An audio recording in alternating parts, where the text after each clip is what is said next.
Ito nga pala mga idol ang na-order kong 615 watts solar panel kay Shopee. Sukatin natin mga idol kung talagang legit. So ito po, galing dun sa dulo. Sukatin natin mga idol. Yan.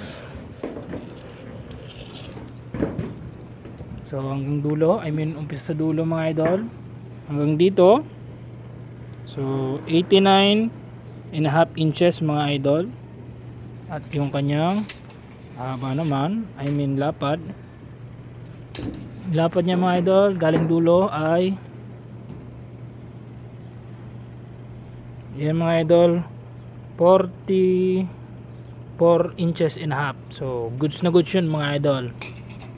Tingnan natin yung kanyang spec sa likod mga idol, yung kanya nakasulat. So angat natin konti mga idol. May kabigatan po pala ito. Yung ating panel mga idol is 31 kilos. So mabigat talaga mga idol. Yeah.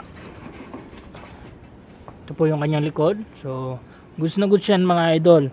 I-deliver yan sa atin, nakamalaking truck.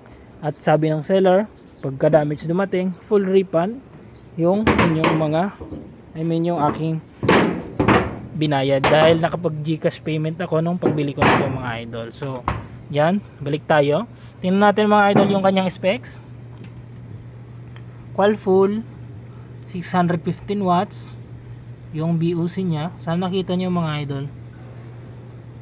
VOC 48.79 volts. So yan mga idol, nag-order na ulit ako nito 650 watts, 2 peraso naman mga idol.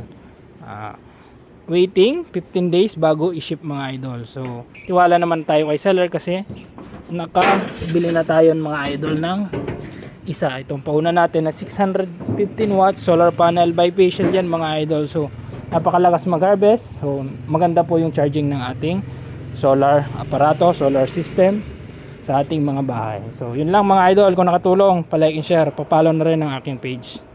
Thank you very much.